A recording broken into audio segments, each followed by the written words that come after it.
이렇게 모여서 예배를 드리니까 정말 새롭고 감사한 마음이 듭니다. 특히 코로나 끝나서 함께 1, 2부 합해서 이제 하나님께 영광을 돌리는 찬양을 드리는 예배를 볼 수 있기를 간절하게 기도합니다. 네. 오늘 말씀의 제목은 큰 빛으로 오신 예수님입니다. 원래 천국 복음을 전하신 예수님 말씀인데 쓰다가 못 썼고 그래서 이쪽으로 했습니다. 그래서 오늘 말씀의 그 요절도 제가 16절로 잡았습니다. 16절 같이 읽고 제가 기도하고 시작하겠습니다. 시작. 흑암에 앉은 백성들이 큰 빛을 보았고 사망의 땅과 그늘에 앉은 자들에게 빛이 비춰졌다 하였느니라. 제가 기도하겠습니다. 감사하신 아버지 하나님, 하나님께서 이제 어둡고 또 험난한 인생 가운데 참빛으로 오셔서 제 내면에 이제 빛을 던져주심을 인하여서 감사합니다. 예수님 영접할 때 제 내면이 밝아지고 또 모든 어둠이 사라지고 방향이 생기고 또 천국의 기쁨을 맛볼 수 있음을 고백합니다. 아버지 하나님, 저를 긍휼하게 여기시고 이 말씀의 세력에 저를 붙잡아 주시기를 간절하게 기도합니다. 아버지, 저희는 이 시간 이곳에 섰습니다. 주님, 저의 모든 허물을 이렇게 가리워 주시고 하나님께서 성령으로 인도하시고 이 말씀 온전히 증거하도록 도와주시기를 간절하게 기도합니다. 감사합니다. 예수님으로 기도했습니다. 오랫동안 질병으로 고생하던 한 여인이 나음을 받고 공원을 산책하던 중 찬란한 햇빛이 비추어자 영감을 받아 한 편의 가사를 썼습니다. 이것이 찬송가 428장입니다. 제가 찬송가를 부르면 좋겠는데 읽어서 안 되고 제가 한번 읽어보겠습니다. 내 영혼의 햇빛 비치니 주 영광 찬란해. 이 세상 어떤 빛보다 이 빛 더 빛나네. 내 영혼의 노래였으니 주 찬양합니다. 내 영혼의 봄날 되어서 주와 함께 하실 때 그 평화 내게 깃들고 주 은혜 꽃피네. 내 영혼의 희락이 있고 큰 소망이 넘치네. 주 위에서 복을 주시고 또 내려주시네. 주 영광 빛난 그 빛 내게 비춰 주시옵소서. 그 밝은 얼굴 비올 때 나의 영혼 기쁘다. 어떻습니까? 참 기쁘고 또 찬란한 영광이 느껴지는 것 같습니다. 오늘 말씀 가운데 예수님의 빛이 우리 영혼에 비추고 천국의 기쁨이 임할 수 있기를 간절하게 기도합니다. 12절을 한번 읽어보겠습니다. 시작. 예수께서 요한이 잡혔음을 들으시고 갈릴리로 물러가셨다가. 이 말씀은 당시 시대 상황을 말해주고 있습니다. 시대 요한은 백성들의 죄를 책망하므로 그들이 회개하여 예수님을 영접하도록 마음을 준비시켰습니다. 당시 이스라엘은 3명의 분봉왕이 다스리고 있었습니다. 그림과 같이 유대와 사마리아는 헤롯 아켈라오가, 갈릴리와 베레아는 헤롯 안티파스, 그리고 가이사라 빌립보는 헤롯 빌립이 다스리고 있었습니다. 헤롯 안티파스는 자신의 배다른 동생 헤롯 빌립의 아내 헤로디아를 아내로 빼앗았습니다. 이는 도덕적으로 용납될 수 없는 상황이었습니다. 그래서 세례요한은 이런 헤롯 왕의 죄를 분명하게 지적하고 책망하였습니다. 그런데 죄를 지적당한 헤롯은 양심이 찔렸지만 자신의 죄를 감추기 위해서 요한을 감옥에 가둬버렸습니다. 세례요한은 그 시대의 양심이요 어둠을 밝히는 등불이었습니다. 그런 그가 불의한 왕 때문에 옥에 갇히게 되었습니다. 그런데 이런 불의한 시대에 예수님께서는 무엇을 하셨습니까? 우리나라는 독재 정권과 부정부패에 저항하는 민주화 운동의 맥을 이어왔습니다. 우리 기억 속에 1980년 5.18 광주 민주화 운동, 87년 6.29 항쟁은 군사적 독재 정치가 종식을 구하는 계기가 되었고 2년 전 부정한 정권에 저항하는 시민운동으로 현직 대통령이 탄핵하는 일까지 발생하였습니다. 이처럼 예수님은 분노하는 시민들 그 앞에서 불의의 세력에 항거할 수 있었습니다. 그러나 예수님은 요한이 잡혔다는 소식을 듣고 오히려 한적한 갈릴리로 물러가셨습니다. 이것은 사람들 눈에는 그 시대의 문제를 외면하신 것처럼 보입니다. 그러나 예수님은 정치적인 싸움보다도 하나님의 구원 역사를 섬기기를 원했습니다. 지역적인 문제보다는 인간의 근본적인 문제를 해결하시고자 하신 것입니다. 예수님은 이때까지 자라나신 고향 나사렛을 떠나 스불론과 납달리 지경 해변에 있는 가버나움에 가서 사셨습니다. 가버나움은 나사렛에서부터 약 32km 떨어진 항구 마을입니다. 이곳은 변방의 갈릴리라 불릴 정도로 무시받고 소외된 곳으로 당시 누구도 스불론과 납달리와 갈릴리로 이사가고 싶지 않는 곳이었습니다. 이렇게 사람들이 싫어하는 변방인 가버나움에서 예수님은 왜 거하신 것입니까? 예수님께서 나사렛에서 갈릴리 가버나움으로 이사하신 것은 일찍이 이사야 선지자가 예언한 말씀을 이루시기 위해서입니다. 그러면 이사야의 예언의 성취에 어떤 의미가 있습니까? 15절, 16절을 다 같이 한번 읽어보시겠습니다. 시작. 스불론 땅과 납달리 땅과 요단강 저편 해변길과 이방의 들과 사마리아 백성이 큰 빛을 보았고 사망의 땅과 그늘에 앉은 자들에게 빛이 비쳤다 하였느니라. 이 말씀은 이사야 9장 1절과 2절 말씀을 인용한 것입니다. 예수님 당시 이스라엘은 사회 지리적으로 세 부분으로 나뉩니다. 성전이 있는 예루살렘 지역으로 남부와 사마리아를 불리는 중부 그리고 북쪽의 갈릴리입니다. 예수님의 복음 역사 시작인 갈릴리는 역사적으로 메시와 천대를 받던 곳입니다. 갈릴리 지역에 있던 스불론과 납달리 땅은 이스라엘의 12지파 중 2지파의 땅으로 가나안 지역에서 제일 북쪽에 위치한 땅입니다. 이곳은 이방의 갈릴리라 불렸는데 그 이유는 이곳에 해변의 길이라는 교통로가 있어서 주위 강대국들이 빈번하게 침략했고 강대국들이 이방인들을 이곳에 이주시켰기 때문입니다. 이곳은 본래 척박한 땅이었는데다가 강제로 이주된 이방인들이 많이 살게 되어 남쪽 예루살렘에서 사는 유대인들은 이곳을 이방의 갈릴리라고 부르면서 이곳을 무시하고 조롱하였습니다. 그런데 이사야 선지자는 예수님 오시기 전 700년 전 하나님께서 멸시받던 이곳 갈릴리를 영화롭게 하실 것이라는 놀라운 예언을 하였습니다. 이사야 선지자 당시나 예수님의 당시 유대인들은 메시아가 오시면 당연히 다윗의 성이 있는 예루살렘에 오실 것으로 생각하였습니다. 이는 갈릴리 이 지역은 너무 비천한 곳이어서 이곳에 선한 것이 나올 수 없다고 생각했기 때문입니다. 그런데 이사야의 예언은 놀랍게도 예루살렘이 아닌 천대받고 비천한 갈릴리에 메시아가 오신다는 것입니다. BC 700년경 이사가 이 예언을 한 후 얼마 지나 갈릴리는 북이스라엘 베가 왕 때 아수르의 침략으로 멸망하게 되었습니다. 당시 이사야는 남유다에서 활동하는 궁중 예언자였습니다. 그런 왕궁에서 왕의 통치 사역을 돕는 선지자로서 나라가 위기에 빠졌을 때 자기 나라를 향한 하나님의 뜻을 묻고 찾는 선지자였습니다. 그렇기 때문에 대적관계에 있던 북이스라엘의 지역인 그것도 아수르에 망한 갈릴리에 대한 축복의 예언을 할 이유가 없었습니다. 그래서 이미 아수르에 망한 갈릴리, 이방 땅이 되어버린 그곳에 메시아가 온다는 이사야의 예언은 남유다 사람들에게는 매우 불편하고 받아들이기 힘든 예언이었습니다. 그런데 놀랍게도 이 예언에 응답한 사람이 있었습니다. 그는 바로 유다왕 히스기야입니다. 처음 이사야의 예언을 이해할 수가 없었습니다. 갈릴리가 가난하고 천대받은 땅, 수많은 나라에 복속되기도 하고 팔려가기도 하는 땅, 그래서 정체성도 잃어버린 백성들, 자신이 어느 나라 사람인지도 모르는 백성들의 땅이었기 때문입니다. 그런데 이런 생각을 하고 있던 히스기야는 절박한 상황에 처하게 됩니다. 히스기야 14년에 유다는 아시리아의 침공을 받게 됩니다.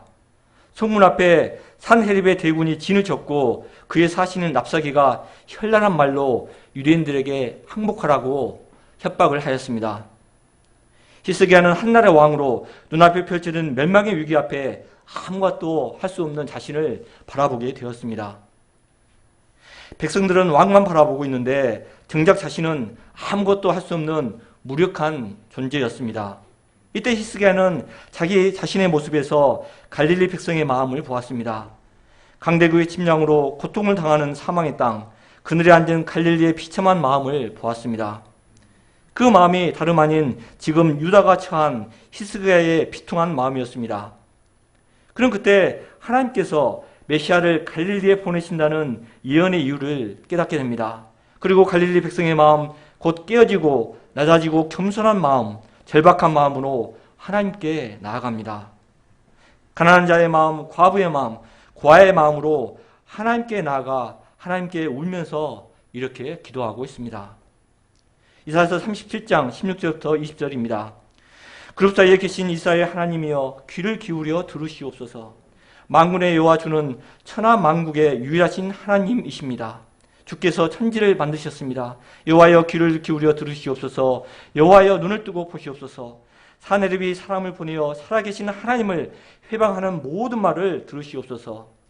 여호와여 아수르 왕들이 과연 열국과 그들의 땅을 황폐하게 하였고 그들의 신들을 불에 던져 싸우나 그들은 신이 아니라 사람의 손으로 만든 것일 뿐이요 나무와 돌이라. 그러므로 멸망을 당했나이다. 우리 하나님 여호와여 이제 우리를 그의 손에서 구원하사 천하 만국이 주만이 여호와이신 줄을 알게 하옵소서. 이렇게 한 맺힌 기도를 하였을 때 하나님은 이사야 선지자를 통해서 사람을 보내서 히스기야에게 전합니다. 하나님께서 너의 간구를 들으셨느니라. 그리고 그날 밤 여호와의 사자가 예루살렘 주변에 주인을 치은 18만 5천 명의 아수르 군사를 일시에 쓸어버립니다. 이렇게 놀라운 일이 어떻게 가능한 것입니까?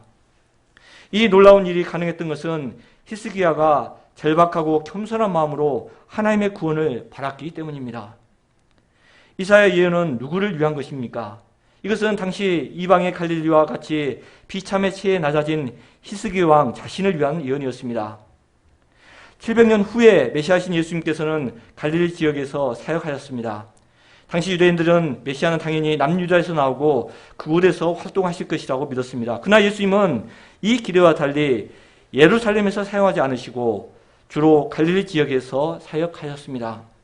왜 그랬습니까? 이는 갈릴리 사람들이 오랜 고난과 환난으로 겸손해지고 하나님의 말씀에 갈급하고 말씀을 사모했기 때문입니다. 메시아의 구원의 큰 빛은 높아진 교만한 마음에 임하지 않았습니다. 오히려 이방의 갈릴리처럼 패이고 낮아진 마음, 겸손하고 절박한 마음에 임하였습니다. 하나님의 은혜는 항상 환난으로 인해서 겸손해지고 낮아진 곳으로 흐르게 됩니다. 예수님은 흑암과 사망의 그늘에 앉은 사람들에게 큰 빛으로 오셨습니다. 흑암과 사망의 그늘에 앉아있다는 것은 희망이 없는 삶을 사는 자들에 대한 은유적인 표현입니다. 그들은 하나님의 백성으로서 정체성도 상실하고 무엇을 위해 살아야 하는지 인생의 목적과 방향을 상실하였습니다. 운명주의와 패배주의, 허무와 무기력이 그들의 영혼을 사로잡고 있었습니다. 선지자 이사야는 이런 흑암에 앉은 백성들이 큰 빛을 보았다고 했습니다. 사망의 땅과 그늘에 앉은 자들에게 빛이 비추었다고 전하고 있습니다. 세상이 어두운 것은 빛이 없기 때문입니다. 사람의 마음이 어두운 것은 내면을 밝혀주는 빛이 없기 때문입니다. 주변을 보면 어둠 속에 사는 사람들이 얼마나 많습니까? 대부분은 자신의 인생 문제로 고통을 합니다. 능력이 없는 자신을 한탄하기도 합니다. 불행한 환경을 탓하며 인생을 저주합니다.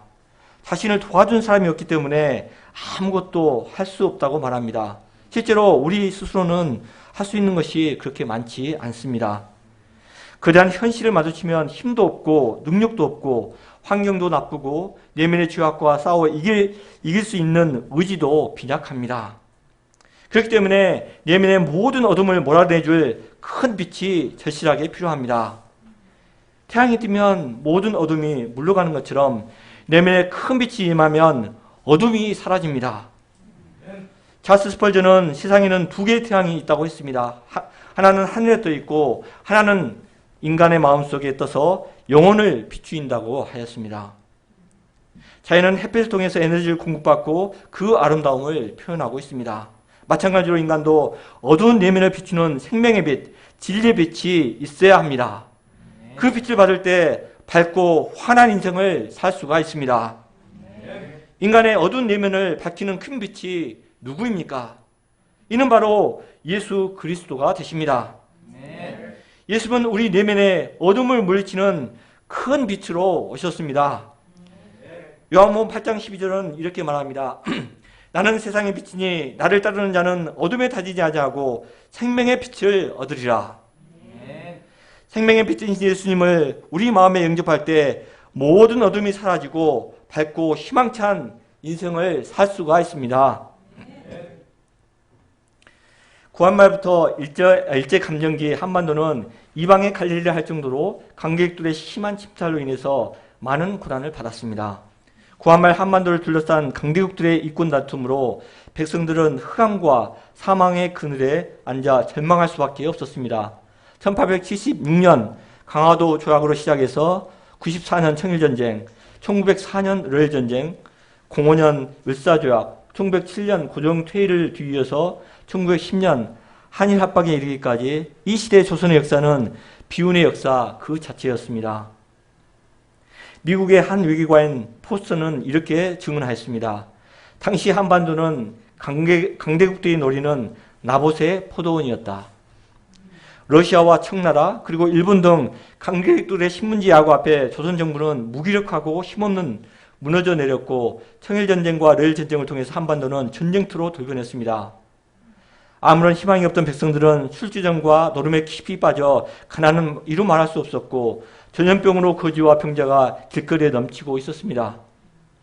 이 시대를 살아가는 민중들은 의지할 대상이 없었습니다. 그들은 절망하고 비참하였습니다. 그러나 이럴 때 갈급할 때 이방 선교사들로부터 듣게 되는 복음은 한 줄기 빛을 던져주었습니다. 백성들에게 이 비참한 상황에서 벗어날 수 있는 길은 오직 전능하신 하나님 한 분만을 의지하는 뿐이라는 간절하고 갈급한 믿음을 갖게 하였습니다. 이렇게 낮아지고 패인 갈릴리와 같은 마음에 하나님의 긍휼의 복음이 임하게 되었습니다. 그들은 전국적으로 성경을 읽고 공부하기 시작했습니다. 이러한 성경 공부, 사경을 통해서 내면에 빛이 임했고 전국적인 각성운동이 일어나기 시작했습니다. 1903년 원산 부흥운동을 시작해서 1907년 1월 14일과 15일에 평양 장대교회에서 시작된 부흥의 불길은 평양 전역으로 거기서 다시 한반도 전역으로 마치 요원의 불길처럼 번져나가기 시작하였습니다. 그 결과 1907년 1월과 6월 사이에 한반도 전역에는 성령의 불길이 훨훨 타올랐다고 기록하고 있습니다. 이 놀라운 부흥의 불길을 체험한 한 선교사는 흥분을 감추지 못하고 코리아 미션필드라는 영자 월간지에 이것은 사도행전 이후 가장 강력한 성령의 역사라고 감격하여서 기록하고 있습니다. 하나님은 강대국들의 침략으로 어둠과 사망의 그늘에서 산식하던 이 민족에게 큰 빛을 보게 하시고 치유하여 주신 것입니다. 이제는 우리가 알듯이 한민족을 정치적으로 강하게 하시고 이 큰 빛을 지나는 제사장 나라로 귀하게 사용하고 계십니다. 2017년 기존 170여 나라에 27,436명을 파송하는 제사장 나라가 되는 큰 축복을 주셨습니다. 많은 역사가들이 일제감정기와 6.25로 폐허가 된 대한민국이 마땅한 자원도 없이 이렇게 평안한 나라가 되는 것을 기적과 같은 일이라고 놀라고 있습니다. 이는 마치 노예 백성 이스라엘 백성이 사막을 지나 주의 철기 문화였던 주변 국가를 정복하고 가나안에 입성하여 다윗 왕국을 세우는 일과 비슷하다고 생각을 합니다. 어떻게 이러한 불가능한 것이 가능하게 되었습니까? 저는 개인적으로 하나님께서 우리의 신앙의 선배들의 낮아지고 패의 마음을 받으시고 축복하신 데 있다고 믿고 있습니다. 하나님이 하시면 사람들 눈에는 기이해 보이는 것들이 쉽게 일어날 수가 있습니다. 히스기야의 기도의 응답으로 하룻밤 사이에 강대국 아수르 병사 18만 5천 명이 갑자기 죽는 기이한 일이 일어났습니다. 제 아들이 예수님께 이렇게 질문을 합니다. 어떻게 낙타가 바늘귀에 들어갈 수가 있습니까? 예수님은 쉽게 얘기합니다. 사람은 할 수 없으나 하나님은 하시느니라. 우리가 어떤 상황이든지 있든지 겸손하고 낮고 애통한 마음으로 하나님을 찾을 때 하나님은 우리에게 큰 빛으로 찾아오십니다. 어둡고 사망의 그들의 밝은 빛, 생명의 빛을 던져주십니다. 이 빛이 비출 때 어떤 역사도 가능합니다. 그나 예루살렘에 사는 유대인들처럼 교만해지고 마음이 부패해질 때 기적과 같은 솔로몬 왕국이 다시 어둠과 사망의 길로 치닫듯이 우리가 만일 교만하면 가졌던 영광도 한순간에 무너질 것이라고 성경은 분명하게 가르쳐주고 있습니다. 그러므로 저희가 늘 깨어 낮고 패인 겸손하고 가난한 마음으로 하나님을 찾을 수 있기를 간절하게 기도합니다. 17절을 다 같이 한번 읽어보시겠습니다. 시작. 그때부터 예수께서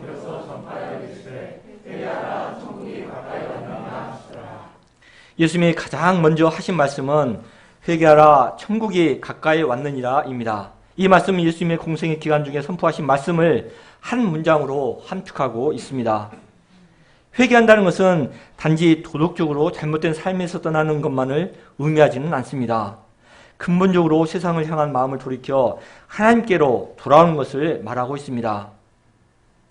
누가복음 15장에서 둘째 아들이 허랑방탕한 삶을 살다가 제정신이 들어 아버지의 품으로 돌아오는 것처럼 하나님의 품으로 돌아와서 하나님을 예배하고 섬기는 삶을 사는 것입니다. 자신의 잘못된 삶을 깨닫고 하나님께로 돌아오는 것입니다.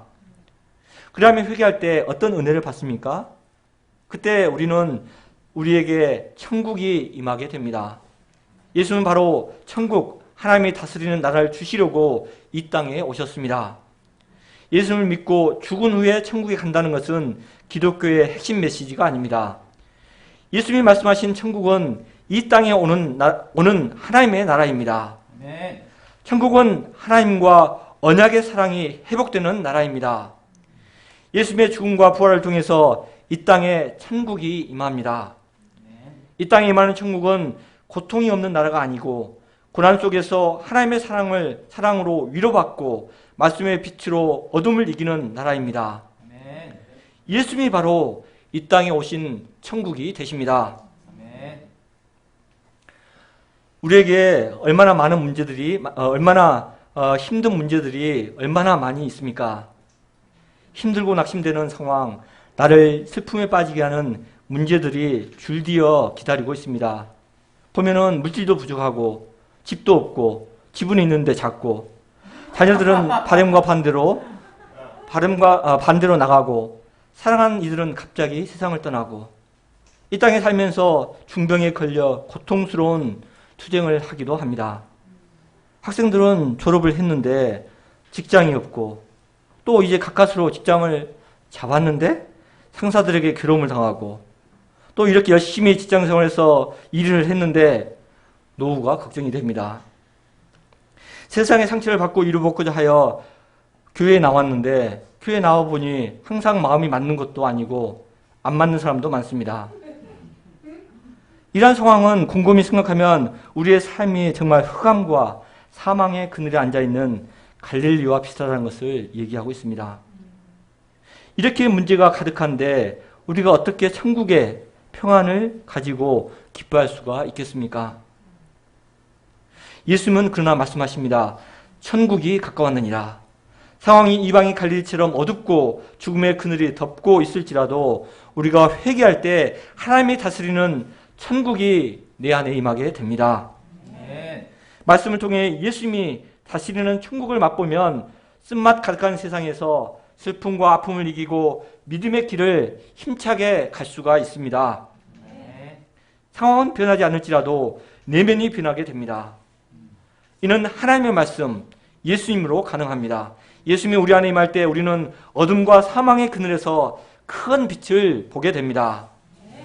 예수님은 이미 우리 내면에 오셔서 다스려 주십니다. 이때 어둠이 사라지고 천국의 삶을 누릴 수가 있게 됩니다. 18절부터 22절은 예수님이 제자들을 부르시고 부르심을 받은 제자들이 반응이 나오고 있습니다. 갈릴리 해변에 다니시다가 두 형제 곧 베드로라 하는 시몬과 그 형제 안드레를 부르셨고 거기서부터 가시다가 다른 두 형제 곧 세베대의 아들 야고보와 그 형제 요한을 부르셨습니다. 이 부르심의 특징이 무엇입니까?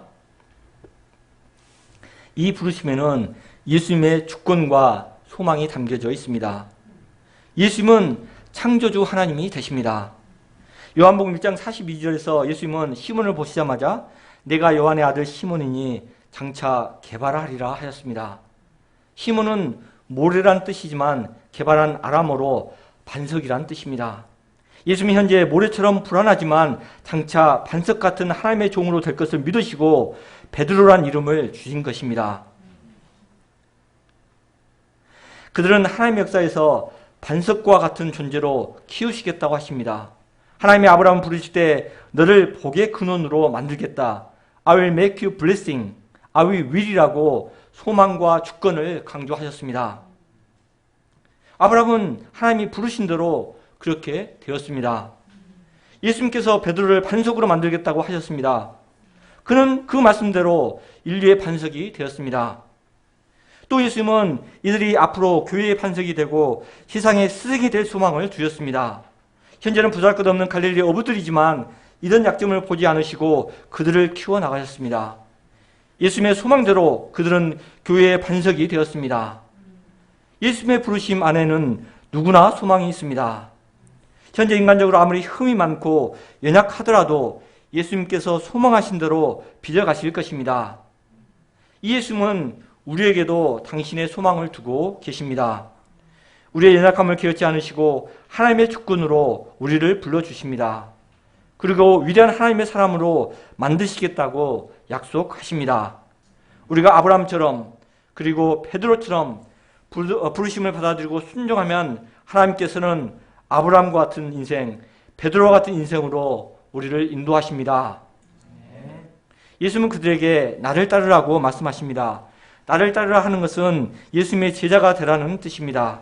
예수님을 따르면서 예수님을 배우고 본받는 생활을 하라는 것입니다. 제자는 스승으로부터 단순한 지식이나 기술을 습득하는 것이 아닙니다. 스승의 인격과 사상, 삶 전체를 본받는 것입니다. 예수님의 제자로서 가장 중요한 것은 배우는 자세입니다. 예수님의 성품을 배우고 삶을 배우는 것입니다. 예수님의 마음을 배우고 예수님이 가신 그 길을 따라서 가는 것이 제자의 길입니다. 예수님의 부르심의 제자들은 어떻게 반응했습니까?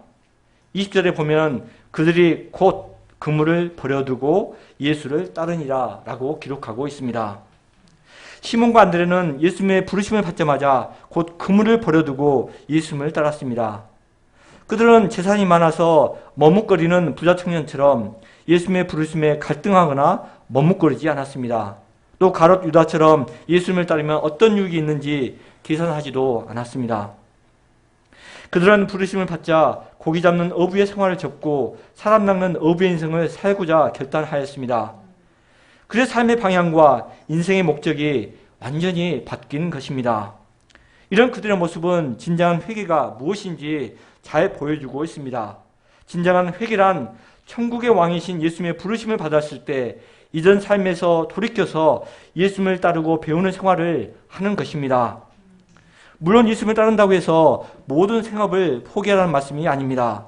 먹고 살기 위해서 일을 하지만 삶의 목적과 인생의 방향이 예수님이 중심이 되어야 한다는 것을 의미하고 있습니다. 예수님의 제자들은 대부분 무명의 갈릴리 촌어부들이었습니다. 일생 갈릴리 바다에서 고기를 잡는 어부의 삶을 살다가 물거품처럼 사라질 운명이었습니다. 그러나 그들이 예수님의 부르심을 받아 예수님의 제자들이 되었고 새 이스라엘 공동체의 12기둥들이 되었습니다. 그들이 이런 인생을 살 수 있었던 결정적인 이유는 부르심을 받고 모든 것을 버려두고 따랐기 때문입니다. 이러한 용기와 결단이 그들을 위대한 하나님의 종들, 위대한 인류의 스승이 되게 만들었습니다. 이 시대의 젊은이들, 또 이 시대의 사람들은 위대하다는 삶, 가치 있는 삶에 대해서 말하면 굉장히 부담스러워합니다. 모세, 베드로, 바울처럼 사는 것이 부담스럽고 그것이 마치 고생스럽게 보이기 때문에 왜 굳이 고생스럽게 그런 삶의 삶을 살아가야 해? 라고 반문하고 생각합니다. 그것보다는 소확행, 소소하지만 확실한 행복에 더 많은 관심을 가지고 있습니다. 그렇지 않습니까? 그래서 이제 이 시대 정치가들은 이것을 이용해서 사람들의 소소한 행복을 만족시키기 위해서 경제적인 복지 정책에 많은 신경을 쓰고 있습니다. 그러나 인간의 존재는 하나님을 떠나서는 진정한 행복을 얻을 수 없다는 게 성경의 관점입니다. 사람이 그렇게 지음을 받았습니다. 하나님이 우리를 다스리지 않으시면 우리는 인간이 그렇게 추구하는 진정한 행복을 얻을 수 없는 존재입니다. 때문에 진정한 행복과 만족과 행복을 얻고 싶다면 우리는 반드시 예수님을 알고 그를 따르는 삶을 살아야 합니다. 우리가 예수님의 제자로서 세상을 살아가는 것이 가장 행복한 삶이요 위대하고 아름다운 삶입니다. 저의 확신입니다. 그 성경이 가르치는 말입니다. 이 시간 우리를 예수님을 따르는 제자의 삶으로 부르신 예수님께 감사와 찬양을 돌려드립니다. 저는 말씀을 준비하면서 변방의 갈릴레오 같이 겸손하고 낮아진 마음을 갖는 것이 얼마나 중요한가 배우게 되었습니다.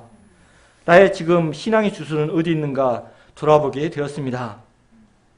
오랫동안 신앙생활을 하면서 습관화되고 갈급함이 많이 사라진 것을 보게 됩니다. 예수만에서 그동안 받은 바 많은 축복이 있지만 그 안에 머물고 아무런 도전이나 감동이 없는 생활을 하는 것을 발견합니다. 몸이 건조한 자신을 보게 됩니다. 제가 말씀에 대한 갈급함과 하나님과의 뜨거운 관계성을 회복할 수 있기를 기도합니다. 제가 인생을 살면서 다른 곳에 기쁨이 없다는 것을 발견하였습니다. 그것을 잘 알고 있습니다. 제가 말씀과 기도와 제자의 삶에 더욱 매진한 자가 되기를 간절하게 기도합니다. 그래서 천국의 기쁨을 누리는 자가 될 수 있기를 간절하게 기도합니다. 결론입니다. 예수님은 흑암에 앉은 백성들에게 큰 빛으로 오셨습니다. 예수님은 개개인의 빛이 되시고 또 온 인류의 빛이 되십니다. 이 예수님을 영접하는 자마다 그 내면에 하나님의 나라가 이루어지십니다. 예수님이 어둠이 물러가고 빛으로 충만한 인생을 살게 됩니다. 우리가 이런 하나님의 나라의 일꾼들로서 부르심을 받아서 헌신하기를 간절하게 기도합니다. 제가 기도하고 마치겠습니다. 감사하신 아버지 하나님, 하나님께서 깨어지고 그 다음에 어둠과 사망의 그늘에 앉아서 방향을 모르고 비참한 인생을 살던 저희들을 구원하시기 위해서 큰 빛으로 이 땅에 오신 것을 생각할 때 감사합니다. 이 큰 빛을 저희가 영접하게 도와주시고 그래서 저희 내면에 자리가 끄는 모든 어둠의 세력들을 물리칠 수 있도록 도와주시기를 기도합니다. 하나님께서 주시고자 하는 그 천국의 기쁨을 날마다 누리며 살 수 있도록 도와주십시오. 감사합니다. 예수님으로 기도했습니다.